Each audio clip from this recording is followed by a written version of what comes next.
ਚੜ੍ਹਦੀ Kala time TV channel ਦੇਖ ਰਹੇ ਸਾਰੇ ਦਰਸ਼ਕਾਂ ਦਾ ਸਵਾਗਤ ਹੈ।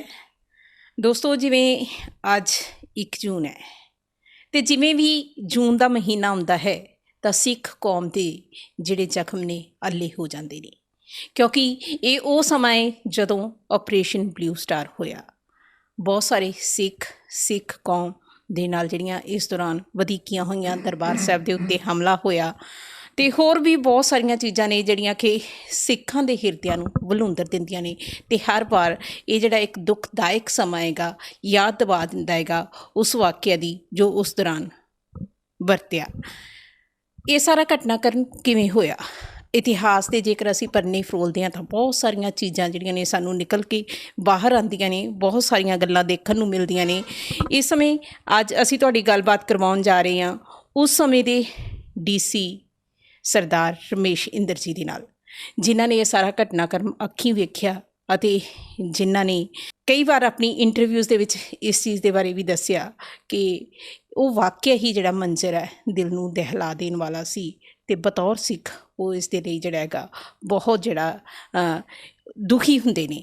ਅਸੀਂ ਗੱਲਬਾਤ ਕਰਦੇ ਹਾਂ ਸਰਦਾਰ ਰਮੇਸ਼ ਇੰਦਰ ਜੀ ਦੇ ਨਾਲ। ਸਰ ਵੈਲਕਮ ਜੀ Chardi Kala time TV channel 'ਤੇ। ਥੈਂਕ ਯੂ ਵੈਰੀ ਮਚ ਜੀ, it's a pleasure, thank you. Sir, ਸਭ ਤੋਂ ਪਹਿਲਾਂ ਮੈਂ ਤੁਹਾਡੇ ਤੋਂ ਜਾਣਨਾ ਚਾਹਾਂਗੀ, ਕਿਉਂਕਿ ਤੁਸੀਂ ਉਸ ਸਮੇਂ ਉੱਥੇ ਬਤੌਰ DC ਜਿਹੜਾ ਸੀਗੇ, ਤੁਹਾਡੇ ਤੋਂ ਪਹਿਲਾਂ ਡਾਕਟਰ ਗੁਰਦੇਵ ਸਿੰਘ ਸੀ। ਬਹੁਤ ਸਾਰੀਆਂ ਤਰ੍ਹਾਂ ਦੀਆਂ ਜਿਹੜੀਆਂ ਧਾਰਨਾਵਾਂ ਨੇ ਕਿ ਫੌਜ ਦੇ ਅੰਦਰ ਜਿਹੜਾ ਹੈਗਾ ਜਾਣ ਦੀ ਹੁਕਮ ਕਿਸ ਵੱਲੋਂ ਦਿੱਤੇ ਗਏ, ਕੀ ਕਹਿਣਾ ਚਾਹੋਗੇ ਇਸ ਬਾਰੇ? ਇਸ ਤਰ੍ਹਾਂ ਜੀ ਕਿ ਮੈਂ ਤੁਹਾਨੂੰ ਉਹ ਫੈਕਟਸ ਦੱਸਾਂਗਾ ਜਿਹੜੇ ਕਿ ਆਲਰੇਡੀ ਪਬਲਿਕ ਡੋਮੇਨ 'ਚ ਨੇ ਔਰ ਪਬਲਿਸ਼ਡ ਫੈਕਟਸ ਨੇਗੇ। ਸੀਕੁਐਂਸ ਆਫ ਇਵੈਂਟਸ ਇਸ ਤਰ੍ਹਾਂ ਹੋਇਆ ਕਿ ਮਈ ਦੇ ਤਕਰੀਬਨ 20 ਤਰੀਕ ਦੇ ਨਜ਼ਦੀਕ ਯੂਨੀਅਨ ਕੈਬਨਿਟ ਦੀ ਪੋਲੀਟੀਕਲ ਅਫੇਅਰਸ ਦੀ ਸਬ ਕਮੇਟੀ ਨੇ ਇਹ ਰਿਜ਼ੋਲਵ ਕਰ ਲਿਆ ਕਿ ਆਰਮੀ ਐਕਸ਼ਨ ਹੋਣਾ ਹੈ। ਇਹ ਫੈਕਟਸ ਉਸ ਸਮੇਂ ਦੇ ਫਾਈਨੈਂਸ ਮਿਨਿਸਟਰ ਪ੍ਰਣਬ ਮੁਖਰਜੀ ਨੇ, ਜਿਹੜੇ ਬਾਅਦ 'ਚ ਆਪਣੇ ਭਾਰਤ ਵਰਸ਼ ਦੇ ਪ੍ਰੈਜ਼ੀਡੈਂਟ ਵੀ ਬਣੇ, ਪਬਲਿਕ ਦੇ ਵਿੱਚ ਡਿਸਕਲੋਜ਼ ਕੀਤੇ ਨੇ ਕਿ ਉਸ ਮੀਟਿੰਗ 'ਚ ਉਹਨਾਂ ਨੇ ਅਪੋਜ਼ ਕੀਤਾ ਸੀਗਾ ਆਰਮੀ ਐਕਸ਼ਨ ਨੂੰ। ਫੈਸਲਾ ਹੋ ਗਿਆ। ਫਿਰ PC ਅਲੈਗਜ਼ੈਂਡਰ ਨੇਗੇ, ਜੋ ਉਸ ਸਮੇਂ ਸਾਡੇ ਪ੍ਰਧਾਨ ਮੰਤਰੀ ਦੇ ਪ੍ਰਿੰਸੀਪਲ ਸੈਕਟਰੀ ਸੀਗੇ, ਉਹਨਾਂ ਨੇ ਆਪਣੀ ਆਟੋਬਾਇਓਗ੍ਰਾਫੀ ਲਿਖੀ ਹੈ, ਜਿਹਦੇ 'ਚ ਉਹਨਾਂ ਨੇ ਡਿਸਕਲੋਜ਼ ਕੀਤਾ ਹੈ ਕਿ 26 ਮਈ ਨੂੰ ਪ੍ਰਧਾਨ ਮੰਤਰੀ ਸਾਹਿਬਾਂ ਨੇ ਉਸ ਸਮੇਂ ਦੇ ਜੋ ਸਾਡੇ ਫੌਜ ਦੇ ਮੁਖੀ ਸਨ ਉਹਨਾਂ ਨੂੰ ਬੁਲਾਇਆ ਅਤੇ ਆਰਮੀ ਐਕਸ਼ਨ ਦੇ ਬਾਰੇ ਉਹਨਾਂ ਦੀ ਰਾਏ ਲਈ ਔਰ ਅਪਰੂਵ ਕੀਤਾ। ਜੋ ਕੈਬਨਿਟ ਸਬ ਕਮੇਟੀ ਦਾ ਡਿਸੀਜ਼ਨ ਸੀਗਾ ਉਹਦੇ ਹਿਸਾਬ ਦੇ ਨਾਲ 29 ਮਈ ਨੂੰ ਮੇਰਠ ਤੋਂ ਫੌਜ ਦਾ ਪਹਿਲਾ ਡਿਵੀਜ਼ਨ ਜਿਹੜਾ ਸੀਗਾ ਉਹਦੇ ਐਲੀਮੈਂਟਸ ਅੰਮ੍ਰਿਤਸਰ ਪਹੁੰਚ ਗਏ ਸੀਗੇ। ਸਾਡੇ ਉਸ ਸਮੇਂ ਦੇ ਗਵਰਨਰ ਸਾਹਿਬ BD ਪਾਂਡੇ ਸਨ, ਜਿਨ੍ਹਾਂ ਨੂੰ ਦਿੱਲੀ ਬੁਲਾਇਆ ਗਿਆ ਔਰ ਉਹ 2 ਤਰੀਕ ਨੂੰ ਜਿਹੜਾ ਹੈ 2 ਜੂਨ ਨੂੰ ਵਾਪਸ ਚੰਡੀਗੜ੍ਹ ਪਰਤੇ। 2 ਜੂਨ ਨੂੰ ਉਹਨਾਂ ਨੇ ਸ਼ਾਮ ਨੂੰ ਤਕਰੀਬਨ 5 ਵਜੇ ਦੇ ਕਰੀਬ KD ਵਾਸੂਦੇਵਾ ਸਾਹਿਬ, ਉਸ ਸਮੇਂ ਦੇ ਮੁੱਖ ਸਕੱਤਰ ਸਨ, ਅਤੇ ਸਰਦਾਰ ਅਮਰੀਕ ਸਿੰਘ ਪੁਨੀ, ਜੋ ਉਸ ਸਮੇਂ ਗ੍ਰਹਿ ਸਕੱਤਰ ਸਨ, ਉਹਨਾਂ ਨੂੰ ਬੁਲਾਇਆ ਰਾਜ ਭਵਨ ਔਰ ਉਹਨਾਂ ਨੂੰ ਦੱਸਿਆ ਕਿ ਇਸ ਤਰ੍ਹਾਂ ਗੌਰਮੈਂਟ ਨੇ ਫੈਸਲਾ ਲਿਆ ਕਿ ਆਰਮੀ ਐਕਸ਼ਨ ਹੋਏਗਾ ਔਰ ਆਰਮੀ ਨੂੰ ਫਾਰਮਲ ਰੈਕੁਜੀਸ਼ਨ ਲੈਟਰ ਜਿਹੜੀ ਹੈ ਉਹ ਜਾਣੀ ਹੈ। ਰਾਜ ਭਵਨ ਦੇ ਵਿੱਚ ਹੀ ਉਹ ਲੈਟਰ ਜਿਹੜੀ ਹੈਗੀ ਹੈ ਉਹ ਟਾਈਪ ਹੋਈ ਔਰ ਅਮਰੀਕ ਸਿੰਘ ਪੁਣੇ ਜੀ ਨੂੰ ਆਖਿਆ ਗਿਆ ਕਿ ਤੁਸੀਂ ਇਹ ਦਸਤਖਤ ਕਰੋ। KD ਵਾਸੂਦੇਵਾ ਸਾਹਿਬ ਨੇ ਆਰਟੀਕਲ ਵੀ ਲਿਖੇ ਨੇ, ਪਬਲਿਸ਼ ਹੋਏ ਨੇਗੇ, ਜਿਹਦੇ 'ਚ ਉਹਨਾਂ ਨੇ ਦੱਸਿਆ ਹੈਗਾ ਕਿ ਪੁਨੀ ਸਾਹਿਬ ਦਸਤਖਤ ਕਰਨ ਤੋਂ ਹਿਚਕਚਾਏ, ਲੇਕਿਨ ਅਲਟੀਮੇਟਲੀ ਗਵਰਨਰ ਸਾਹਿਬ ਨੇ ਉਹਨਾਂ ਨੂੰ ਕਿਹਾ ਵੀ ਇਹ ਤਾਂ ਕਰਨੀ ਪੈਣਗੇ, ਸਰਕਾਰ ਦਾ ਹੁਕਮ ਹੈ, ਅਤੇ ਉਹਨਾਂ ਨੇ ਦਸਤਖਤ ਕੀਤੇ। ਅਤੇ ਉਹ ਚਿੱਠੀ ਉਸ ਸਮੇਂ ਲੈਫਟੀਨੈਂਟ ਜਨਰਲ ਸੁੰਦਰ ਜੀ, ਜੋ ਕਿ ਵੈਸਟਰਨ ਕਮਾਂਡ ਦੇ ਚੀਫ ਸਨ, ਉਹਨਾਂ ਨੂੰ ਚਿੱਠੀ ਜਿਹੜੀ ਸੀ ਉਹ ਲਿਖੀ ਗਈ। ਸੁੰਦਰ ਜੀ ਸਾਹਿਬ ਵੀ ਉੱਥੇ ਹੀ ਪਹੁੰਚ ਗਏ ਰਾਜ ਭਵਨ, ਚਿੱਠੀ ਉਹਨਾਂ ਨੂੰ ਦਿੱਤੀ ਗਈ ਦਸਤੀ, ਅਤੇ ਇਸ ਦੇ ਨਾਲ ਫਾਰਮਲ ਇੱਕ ਤੌਰ 'ਤੇ ਫੌਜ ਨੂੰ ਰਿਕੁਜੀਸ਼ਨ ਕੀਤਾ ਗਿਆ। ਇੱਕ ਚੀਜ਼ ਮੈਂ ਤੁਹਾਨੂੰ ਹੋਰ ਕਹਿਣੀ ਚਾਹਾਂਗਾ ਕਿ ਫੌਜ ਜਿਹੜੀ ਹੈ ਉਹ ਇਕੱਲੀ ਸਿਰਫ ਦਰਬਾਰ ਸਾਹਿਬ 'ਚ ਹੀ ਐਂਟਰ ਨਹੀਂ ਹੋਈ, ਤੁਹਾਡਾ ਚੈਨਲ ਪਟਿਆਲੇ ਦਾ ਚੈਨਲ ਹੈ, ਤੁਹਾਨੂੰ ਤਾਂ ਪਤਾ ਹੋਣਾ, ਜਾਣਕਾਰੀ ਹੋਣੀ ਹੈ, ਚਾਹੇ ਤੁਸੀਂ ਅਜੇ ਬੱਚੇ ਹੋਗੇ, ਸ਼ਾਇਦ ਤੁਹਾਡੀ ਡੇਟ ਆਫ ਬਰਥ ਵੀ 84 ਤੋਂ ਬਾਅਦ ਦੀ ਹੋਵੇ। ਦੁੱਖ ਨਿਵਾਰਨ ਸਾਹਿਬ ਗੁਰਦੁਆਰਾ ਸਾਹਿਬ 'ਚ ਵੀ ਫੌਜ ਗਈ, ਗੋਲੀ ਵੀ ਚੱਲੀ, ਉੱਥੇ ਮੌਤ ਵੀ ਹੋਈ ਇੱਕ ਬੰਦੇ ਦੀ। ਇਸੇ ਤਰ੍ਹਾਂ ਰੋਪੜ ਗੁਰਦੁਆਰਾ ਸਾਹਿਬ, ਭੱਠਾ ਸਾਹਿਬ ਹੈ, ਉੱਥੇ ਗਈ, ਮੁਕਤਸਰ ਗਈ, ਮਤਲਬ ਤਕਰੀਬਨ 38 ਕੇ 40 ਗੁਰਦੁਆਰਾ ਸਾਹਿਬ ਦੇ ਵਿੱਚ ਫੌਜ ਨੇ ਐਕਸ਼ਨ ਕੀਤਾ। ਕਿਸੇ ਵੀ ਪੰਜਾਬ ਦੇ ਜ਼ਿਲ੍ਹੇ ਦੇ ਡਿਪਟੀ ਕਮਿਸ਼ਨਰ ਜਾਂ ਡਿਸਟ੍ਰਿਕਟ ਮੈਜਿਸਟ੍ਰੇਟ ਵੱਲੋਂ ਫੌਜ 'ਤੇ ਸੱਦਣ ਦਾ ਹੁਕਮ ਨਹੀਂ ਹੋਇਆ, ਕਿਉਂਕਿ ਇੱਕ ਅੰਬਰੇਲਾ ਜਿਹੜਾ ਸੀ ਆਰਡਰ, ਉਹ ਸਰਦਾਰ ਅਮਰੀਕ ਸਿੰਘ ਪੁਨੀ ਨੇ ਉਹ ਡੀਓ ਲਿਖ ਕੇ ਜਿਹੜਾ ਹੈਗਾ ਉਹ ਕੱਲ ਦਿੱਤਾ। ਅੱਛਾ, ਜੇ ਕਿਸੇ ਨੇ ਉਹ ਡੀਓ ਦੇਖਣਾ ਹੋਵੇ ਵੀ ਕੀ ਹੈ, ਉਹ ਇੱਕ ਕਿਤਾਬ ਲਿਖੀ ਕੇਡੀ ਦੀ ਵਾਸੂਦੇਵਾ ਸਾਹਿਬ ਤੋਂ ਬਾਅਦ SS ਧਨੋਆ ਉਹ ਮੁੱਖ ਸਕੱਤਰ ਬਣੇ। ਉਹਨਾਂ ਦੇ ਬੇਟੇ ਹੁਣੀ ਭਾਰਤ ਵਰਸ਼ ਦੀ 에ਅਰ ਫੋਰਸ ਦੇ 에ਅਰ ਚੀਫ ਮਾਰਸ਼ਲ ਰਿਟਾਇਰ ਹੋਏ ਨੇਗੇ। ਤਾਂ ਉਹਨਾਂ ਨੇ ਲਿਖੀ ਹੈ ਇੱਕ ਕਿਤਾਬ ਨਥਿੰਗ ਟੂ ਹਾਈਡ। ਉਹਦੇ 'ਚ ਉਹਨਾਂ ਨੇ ਪੁਨੀ ਸਾਹਿਬ ਦੀ ਚਿੱਠੀ ਨੂੰ ਰੀਪਰੋਡਿਊਸ ਕੀਤਾ, ਉਹਦੀ ਐਗਜ਼ੈਕਟ ਲੈਂਗੁਏਜ ਕਿ ਕੀ ਜਿਹੜੇ ਨੇਗੇ ਉਹ ਦਸਤਖਤ ਹੋਏ ਨੇਗੇ। ਸੋ ਮੇਰਾ ਕਹਿਣ ਦਾ ਭਾਵ ਹੈ ਵੀ ਇਹ ਸਾਰੇ ਕੇਸ ਜਿਹੜੇ ਡਾਕੂਮੈਂਟਸ ਨੇਗੇ ਇਹ ਪਬਲਿਕ ਡੋਮੇਨ 'ਚ ਨੇ, ਪਬਲਿਸ਼ਡ ਨੇ, ਵੇਖੇ ਜਾ ਸਕਦੇ ਨੇ। ਸਰਦਾਰ ਸਾਹਿਬ, ਇੱਕ ਚੀਜ਼ ਹੋਰ ਜਿਹੜੀ ਹੈਗੀ ਮੈਂ ਤੁਹਾਡੇ ਤੋਂ ਚਾਹਾਂਗੀ ਕਿ ਤੁਸੀਂ ਦਰਸ਼ਕਾਂ ਨੂੰ ਥੋੜ੍ਹਾ ਕਲੀਅਰ ਕਰ ਦਿਓ, ਕਿਉਂਕਿ ਤੁਹਾਡੇ ਤੋਂ ਪਹਿਲਾਂ ਗੁਰਦੇਵ ਸਿੰਘ ਜੀ ਬਤੌਰ DC ਜਿਹੜਾ ਹੈਗਾ ਉੱਥੇ ਜਿਹੜਾ ਹੈਗਾ ਆਪਣਾ ਕੰਮ ਕਰ ਰਹੇ ਸੀ, ਅਤੇ ਤੁਸੀਂ ਕਿੰਨੀ ਤਰੀਕ ਨੂੰ ਜਾ ਕੇ ਜਿਹੜਾ ਹੈਗਾ ਕਿਹਾ ਜਾਂਦਾ ਕਿ ਤੁਸੀਂ 4 ਤਰੀਕ ਨੂੰ ਜਾ ਕੇ ਜਿਹੜਾ ਆਪਣਾ ਕਾਰਜਭਾਰ ਸੰਭਾਲਿਆ, ਤੁਸੀਂ ਉੱਥੇ ਜਾ ਕੇ ਕੀ ਦੇਖਿਆ? ਇਸ ਤਰ੍ਹਾਂ ਜੀ ਕਿ ਸਰ ਗੁਰਦੇਵ ਸਿੰਘ ਬਰਾੜ ਬੜੇ ਨੇਕ ਇਨਸਾਨ ਨੇ, ਹੁਣ ਵੀ ਹੈਗੇ ਨੇ, ਚੰਡੀਗੜ੍ਹ ਹੀ ਨੇ। ਉਹਨਾਂ ਨੇ ਅਪ੍ਰੈਲ ਦੇ ਮਹੀਨੇ ਦੇ ਵਿੱਚ ਛੁੱਟੀ ਲਈ ਅਪਲਾਈ ਕੀਤਾ ਸੀ, ਐਕਸ ਇੰਡੀਆ ਅਰਨਡ ਲੀਵ। ਉਹਨਾਂ ਦਾ ਬੇਟਾ ਅਮਰੀਕਾ ਰਹਿੰਦਾ ਹੈ, ਉੱਥੇ ਜਾਣ ਲਈ ਉਹਨਾਂ ਦੀ ਛੁੱਟੀ ਮਨਜ਼ੂਰ ਹੋ ਗਈ ਅਤੇ ਮੈਨੂੰ ਉਹਨਾਂ ਦੀ ਜਗ੍ਹਾ ਭੇਜਿਆ ਗਿਆ। ਉਹਨਾਂ ਦੀਆਂ ਜਹਾਜ਼ ਦੀਆਂ ਟਿਕਟਾਂ ਦਿੱਲੀ ਤੋਂ 8 ਜੂਨ ਦੀਆਂ ਬੁੱਕ ਸੀਗੀਆਂ, ਪਹਿਲਾਂ ਐਡਵਾਂਸ ਬੁਕਿੰਗ ਹੋਈ ਸੀ। ਗੌਰਮੈਂਟ ਨੇ ਮੈਨੂੰ ਇਹ ਆਦੇਸ਼ ਦਿੱਤੇ ਕਿ ਤੁਸੀਂ ਜਿਹੜੇ ਮੇਰੇ ਫਾਰਮਲ ਆਰਡਰ ਹੋਏ, ਗੌਰਮੈਂਟ ਦਾ ਨੋਟੀਫਿਕੇਸ਼ਨ, ਉਹਦੇ 'ਚ ਇਹ ਸੀ ਕਿ ਮੈਂ 5 ਜੂਨ ਨੂੰ ਜਿਹੜਾ ਹੈਗਾ ਉੱਥੇ ਜਾ ਕੇ ਚਾਰਜ ਲਵਾਂਗਾ ਅੰਮ੍ਰਿਤਸਰ, ਅਤੇ ਉਹ ਅੱਗੇ ਆਪਣਾ ਫਿਰ ਦਿੱਲੀ ਜਾਣਗੇ। 3 ਮਹੀਨਿਆਂ ਦੀ ਛੁੱਟੀ ਸੀ ਉਹਨਾਂ ਦੀ।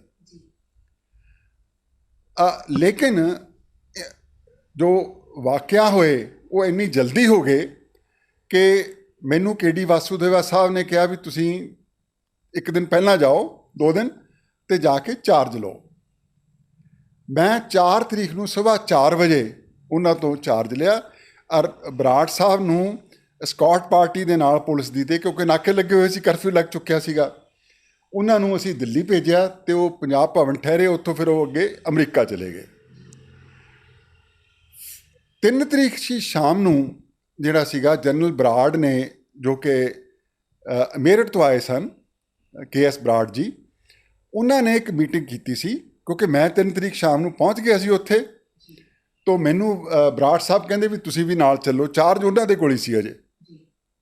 ਉਹ ਮੈਂ ਮੀਟਿੰਗ ਅਟੈਂਡ ਕੀਤੀ। ਬਰਾੜ ਸਾਹਿਬ ਨੇ 3 ਤਰੀਕ ਸੁਬਾਹ ਕਰਫਿਊ ਲਾ ਦਿੱਤਾ ਸੀਗਾ ਅੰਮ੍ਰਿਤਸਰ ਸ਼ਹਿਰ 'ਚ। ਉਹਨਾਂ ਨੂੰ ਸਰਦਾਰ ਅਮਰੀਕ ਸਿੰਘ ਪੁਨੀ ਦਾ ਟੈਲੀਫੋਨ ਆਇਆ ਕਿ ਕਰਫਿਊ ਲਾ ਦਿਓ ਤੁਸੀਂ। ਉਹਦੇ ਨਾਲ ਜੋ ਯਾਤਰੂ ਸੀਗੇ ਆਏ ਹੋਏ, ਉਹ ਇੱਕ ਤਰੀਕੇ ਦੇ ਨਾਲ ਬਾਹਰ ਨਹੀਂ ਜਾ ਸਕੇ। ਹਾਂਜੀ, ਅਤੇ 3 ਤਰੀਕ ਰਾਤ ਤੋਂ ਜਿਹੜਾ ਸੀਗਾ ਸਾਰੇ ਪੰਜਾਬ 'ਚ ਕਰਫਿਊ ਲੱਗ ਗਿਆ ਜੀ।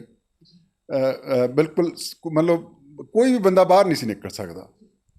ਅਤੇ 3 ਤਰੀਕ ਨੂੰ ਹੀ ਜਿਹੜਾ ਹੈ ਉਹ ਫੌਜ ਨੇ ਘੇਰਾ ਪਾ ਲਿਆ ਸੀ, ਚਾਹੇ 29 ਨੂੰ ਪਹੁੰਚ ਚੁੱਕੇ ਸੀ ਉੱਥੇ, 29 ਮਈ ਨੂੰ ਜਿਹੜਾ ਹੈ। ਸਰ, ਇਹ ਕਿਹਾ ਜਾਂਦਾ ਹੈ ਕਿ ਉਸ ਸਮੇਂ ਜਦੋਂ ਦਰਬਾਰ ਸਾਹਿਬ ਦੇ ਵਿੱਚ ਜਿਹੜਾ ਹਮਲਾ ਹੋਇਆ, ਉਸ ਸਮੇਂ ਜਿਹੜਾ ਹੈਗਾ ਦਰਬਾਰ ਸਾਹਿਬ ਦੇ ਅੰਦਰ ਜਿਹੜੀ ਹੈ ਕਾਫੀ ਸੰਗਤ ਮੌਜੂਦ ਸੀ, ਕਿਉਂਕਿ ਗੁਰੂ ਅਰਜਨ ਸਾਹਿਬ ਜੀ ਦਾ ਜਿਹੜਾ ਹੈਗਾ ਦਿਹਾੜਾ ਸੀ, ਅਤੇ ਇੰਨੀ ਵੱਡੀ ਤਾਦਾਦ ਦੇ ਵਿੱਚ ਸੰਗਤ ਸੀ। ਲੇਕਿਨ ਸੰਗਤ ਨੂੰ ਬਾਹਰ ਨਿਕਲਣ ਦੇ ਲਈ ਕੀ ਉਸ ਸਮੇਂ ਕੋਈ ਕਿਸੇ ਤਰੀਕੇ ਦਾ ਕੋਈ ਐਲਾਨ ਕੀਤਾ ਗਿਆ, ਕੋਈ ਅਨਾਊਂਸਮੈਂਟ ਹੋਈ ਕਿ ਸਾਰੀ ਸੰਗਤ ਬਾਹਰ ਆ ਜਾਵੇ? ਇਹ ਜੀ ਇੱਕ ਅਨਾਊਂਸਮੈਂਟ ਮੇਰੇ ਵੱਲੋਂ ਪਬਲਿਕ ਰਿਲੇਸ਼ਨ ਡਿਪਾਰਟਮੈਂਟ ਨੇ ਕੀਤੀ, ਵੈਨ ਨੇ। ਮੈਂ ਪਹਿਲਾਂ ਵੀ ਦੱਸ ਚੁੱਕਿਆ ਇਸ ਦੇ ਬਾਰੇ। ਤੋ ਉਹਦੇ ਨਾਲ ਕੁਝ ਸੰਗਤ ਬਾਹਰ ਆਈ ਵੀ, ਐਗਜ਼ੈਕਟ ਨੰਬਰ ਮੈਨੂੰ ਹੁਣ ਯਾਦ ਨਹੀਂ, ਮੇਰਾ ਖਿਆਲ ਹੈ 120 ਕੇ 22 ਬੰਦੇ ਜਿਹੜੇ ਸੀਗੇ ਉਹ ਸਰਾਏ ਵਾਲੇ ਪਾਸੇ ਤੋਂ ਬਾਹਰ ਆ ਗਏ ਜਿਹੜੇ ਨੇਗੇ। ਉਹਨਾਂ 'ਚ ਬਜ਼ੁਰਗ ਵੀ ਸੀਗੇ, ਕੁਛ ਹੋਰ ਵੀ ਸੀ, ਲੇਕਿਨ ਬਹੁਤ ਸਾਰੇ ਲੋਕ ਜਿਹੜੇ ਸੀਗੇ ਉਹ ਅੰਦਰ ਹੀ ਜਾਂ ਆਏ ਨਹੀਂ ਜਾਂ ਖਾੜਕੂਆਂ ਨੇ ਨਹੀਂ ਆਉਣ ਦਿੱਤੇ, ਰੱਬ ਜਾਣਦਾ ਗਾ ਜਿਹੜਾ ਹੈ, ਜਿਹਦੇ ਨਾਲ ਸਿਵਲੀਅਨ ਜਿਹੜੇ ਸੀਗੇ ਉਹਨਾਂ ਦਾ ਕਾਫੀ ਨੁਕਸਾਨ ਹੋਇਆ। ਅੰਦਰ ਵੀ ਦਰਬਾਰ ਸਾਹਿਬ ਦੇ ਇਰਦ ਗਿਰਦ ਜਿਹੜੇ ਬਾਜ਼ਾਰ ਨੇਗੇ, ਰੈਜ਼ੀਡੈਂਸ਼ੀਅਲ ਏਰੀਆ, ਉੱਥੇ ਵੀ ਮੌਤਾਂ ਹੋਈਆਂ, ਕੋਈ ਪ੍ਰਾਪਰਟੀਜ਼ ਦਾ ਵੀ ਨੁਕਸਾਨ ਹੋਇਆ। ਸਰਦਾਰ ਸਾਹਿਬ, ਇੱਕ ਚੀਜ਼ ਹੋਰ ਕਲੀਅਰ ਕਰੋ ਕਿ ਜਦੋਂ ਦਰਬਾਰ ਸਾਹਿਬ ਦੇ ਉੱਤੇ ਹਮਲਾ ਹੋਇਆ, ਉਸ ਹਮਲੇ ਤੋਂ ਪਹਿਲਾਂ ਕੀ ਫੌਜ ਨੇ ਉੱਥੋਂ ਦੀ ਮੌਜੂਦਾ ਪੁਲਿਸ ਤੋਂ ਕਿਸੇ ਤਰੀਕੇ ਦੀ ਕੋਈ ਸਲਾਹ ਜਾਂ ਅਗਵਾਈ ਇਸ ਤਰੀਕੇ ਦੀ ਕੋਈ ਜਿਹੜੀ ਲੈਣ ਦੀ ਕੋਸ਼ਿਸ਼ ਕੀਤੀ, ਜਾਂ ਤੁਹਾਡੇ ਵੱਲੋਂ ਉਹਨਾਂ ਨੂੰ ਕੁਝ ਗਾਈਡ ਕੀਤਾ ਗਿਆ ਕਿ ਇੱਥੇ ਜਿਹੜਾ ਹੈਗਾ ਪਹਿਲਾਂ ਸਾਨੂੰ ਇਹ ਸਲਾਹ ਮਸ਼ਵਰਾ ਕਰ ਲੈਣਾ ਚਾਹੀਦਾ? ਮੈਂ ਦੱਸਿਆ ਜੀ 3 ਤਰੀਕ ਨੂੰ ਮੀਟਿੰਗ ਹੋਈ ਸੀ ਜਿਹੜਾ ਹੈ। ਉਸ ਮੀਟਿੰਗ ਦੇ ਵਿੱਚ ਫੌਜ ਵਾਲੇ ਵੀ ਸੀਗੇ, ਪੁਲਿਸ ਵਾਲੇ ਵੀ ਸੀਗੇ, ਸਿਵਲ ਐਡਮਿਨਿਸਟ੍ਰੇਸ਼ਨ ਵੀ ਸੀਗੀ, ਇੰਟੈਲੀਜੈਂਸ ਏਜੰਸੀਜ਼ ਦੇ ਵੀ ਰਿਪਰੈਜ਼ੈਂਟੇਟਿਵ ਸੀਗੇ। ਤੋ ਉਹਨਾਂ ਨੇ ਆਪਣੇ ਜੋ ਉਹਨਾਂ ਕੋਲ ਇਨਫੋਰਮੇਸ਼ਨ ਹੁੰਦੀ ਹੈ ਉਹ ਉਹਨਾਂ ਨੇ ਜ਼ਰੂਰ ਫੌਜ ਨਾਲ ਸ਼ੇਅਰ ਕੀਤੀ। ਦੱਸਿਆ ਉਹਨਾਂ ਨੂੰ ਕਿ ਖਾੜਕੂ ਸਰੈਂਡਰ ਨਹੀਂ ਕਰਨ ਲੱਗੇ, ਇਹ ਲੜਨਗੇ। ਉਹਨਾਂ ਦੇ ਵੈਪਨਸ ਦੇ ਬਾਰੇ ਵੀ ਇਨਫੋਰਮੇਸ਼ਨ ਦਿੱਤੀ ਗਈ ਹੈ, ਉਹ ਸਾਰੀ ਦੇ ਦਿੱਤੀ ਸੀ ਉਹਨਾਂ ਨੂੰ। ਸਰ, ਇੱਕ ਚੀਜ਼ ਹੋਰ ਦੱਸੋ ਕਿ ਬਤੌਰ ਸਿੱਖ, ਕਿਉਂਕਿ ਇੱਕ ਸਿੱਖ ਪਰਿਵਾਰ ਤੋਂ ਉਸ ਸਮੇਂ ਤੁਹਾਡੇ ਕੋਲ ਉਹ ਚਾਰਜ ਸੀ, ਉਹ ਸਾਰਾ ਐਕਸ਼ਨ ਤੁਸੀਂ ਗਵਰਨਮੈਂਟ ਦੇ ਅੰਡਰ ਆਉਂਦੇ ਸੀ, ਇਹ ਸਾਰੀਆਂ ਚੀਜ਼ਾਂ ਨੂੰ ਲਗਾਤਾਰ ਜਿਹੜਾ ਹੈਗਾ ਆਪਣੇ ਅੱਖੀਂ ਦੇਖਣਾ, ਕਿਉਂਕਿ ਕਿਹਾ ਜਾਂਦਾ ਹੈ ਕਿ ਦਰਬਾਰ ਸਾਹਿਬ ਜਿਹੜਾ ਹੈ ਸਿੱਖਾਂ ਦਾ ਮੱਕਾ ਹੈ, ਕਿਸ ਤਰੀਕੇ ਦਾ ਉਸ ਸਮੇਂ ਜਿਹੜੇ ਮਨ ਦੇ ਹਾਵ ਭਾਵ ਸੀ, ਮਨ ਦਾ ਦਰਦ ਸੀ, ਉਹ ਕੀ ਸੀ? ਦੇਖੋ, ਮੈਂ ਇਹਨੂੰ ਨਾ ਪਰਸਨਲ ਇਸ਼ੂਜ਼ 'ਚ ਨਹੀਂ ਲਿਜਾਣਾ ਚਾਹੁੰਦਾ ਜਿਹੜਾ ਹੈਗਾ। ਐਜ਼ ਏ ਪਬਲਿਕ ਸਰਵੈਂਟ ਜਿੰਨਾ ਮੇਰਾ ਰੋਲ ਸੀਗਾ, ਕੀ ਸੀਗਾ, ਹਾਂਜੀ, ਉਹ ਜਿੰਨੀ ਚੰਗੀ ਆਪਣੀ ਅਕਲ ਦੇ ਹਿਸਾਬ ਨਾਲ ਮੈਂ ਨਿਭਾ ਸਕਦਾ ਸੀਗਾ, ਨਿਭਾਇਆ।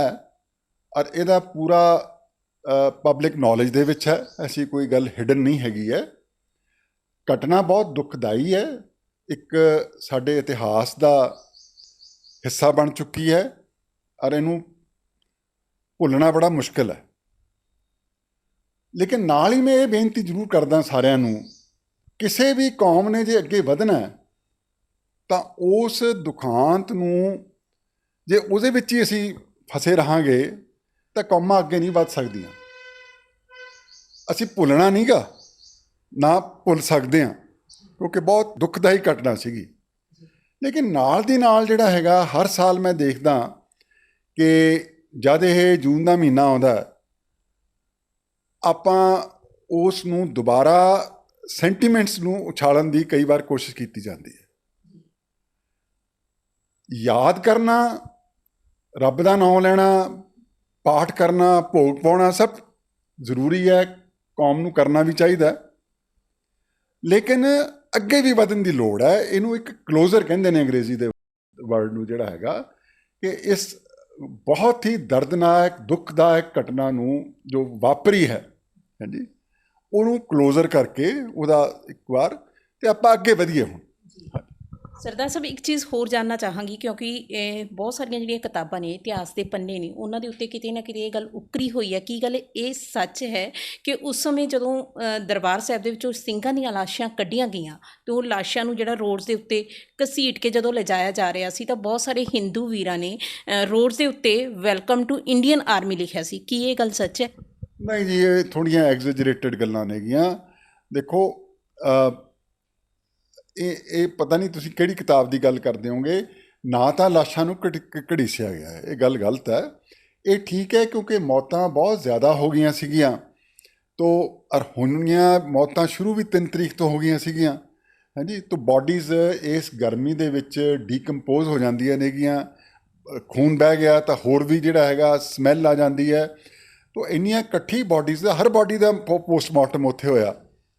ਸੋ ਉਹਨੂੰ ਦਰਬਾਰ ਸਾਹਿਬ ਤੋਂ ਲੈ ਕੇ ਜਾਣਾ ਮੋਰਚਰੀ ਤੱਕ, ਫਿਰ ਉੱਥੋਂ ਮੋਰਚਰੀ ਤੋਂ ਕ੍ਰਿਮੇਸ਼ਨ ਗਰਾਊਂਡ ਲਿਆਉਣਾ।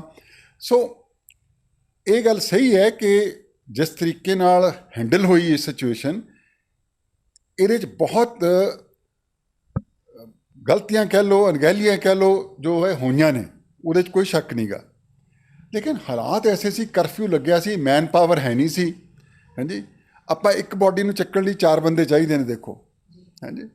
ਸੋ ਉਹ ਡੀਕੰਪੋਜ਼ ਬਾਡੀ ਨੂੰ ਦਰਬਾਰ ਸਾਹਿਬ ਤੋਂ ਲੈ ਕੇ ਜਾਣਾ, ਪੋਸਟਮਾਰਟਮ ਕਰਾਉਣਾ, ਫਿਰ ਕ੍ਰਿਮੇਸ਼ਨ ਗਰਾਊਂਡ ਲੈ ਕੇ ਆਉਣਾ, ਇਹ ਬੜਾ ਲੈਬੋਰੀਅਸ ਜਿਹਾ ਟਾਸਕ ਸੀਗਾ। ਤਾਂ ਗਵਰਨਮੈਂਟ ਨੇ ਉਸ ਟਾਈਮ ਇਹ ਆਰਡਰ ਕੀਤੇ ਵੀ ਮਿਊਨਿਸਪਲ ਕਮੇਟੀ ਦਾ ਜੋ ਸਟਾਫ ਹੈ ਉਹਦੀ ਸਰਵਿਸਿਜ਼ ਲਈਆਂ ਜਾਣ ਤੇ ਕ੍ਰਿਮੇਸ਼ਨ ਹੋਈ ਜਿਹੜੀ।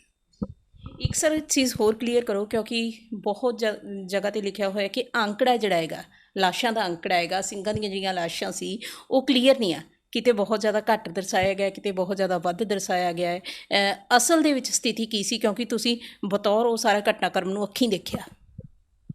ਦੇਖੋ ਜੀ, ਇਸ ਤਰ੍ਹਾਂ ਹੈ ਕਿ ਦਰਬਾਰ ਸਾਹਿਬ ਦੇ ਅੰਦਰੋਂ ਲਗਭਗ 717 ਦੇ ਕਰੀਬ ਡੈੱਡ ਬਾਡੀਜ਼ ਜਿਹੜੀਆਂ ਨੇਗੀਆਂ ਉਹ ਕਾਊਂਟ ਕੀਤੀਆਂ ਗਈਆਂ ਸੀਗੀਆਂ। ਉਸ ਟਾਈਮ ਉੱਥੇ ਮੌਕੇ 'ਤੇ ਹਾਜ਼ਰ ਡੀਐਸਪੀ ਸਿਟੀ ਸਰਦਾਰ ਅਪਾਰ ਸਿੰਘ ਬਾਜਵਾ ਸੀਗੇ। ਉਹਨਾਂ ਨੇ ਜੋ ਮੈਨੂੰ ਦੱਸਿਆ, ਕਾਊਂਟ ਕੀਤਾ, ਉਹ 717 ਦੀ ਫਿਗਰ ਦਿੱਤੀ ਹੈ। ਔਰ ਇਹਦੀ ਪੁਸ਼ਟੀ ਇੱਕ ਜਨਰਲ, ਲੈਫਟੀਨੈਂਟ ਜਨਰਲ ਹੂਨ ਹੋਏ ਨੇ।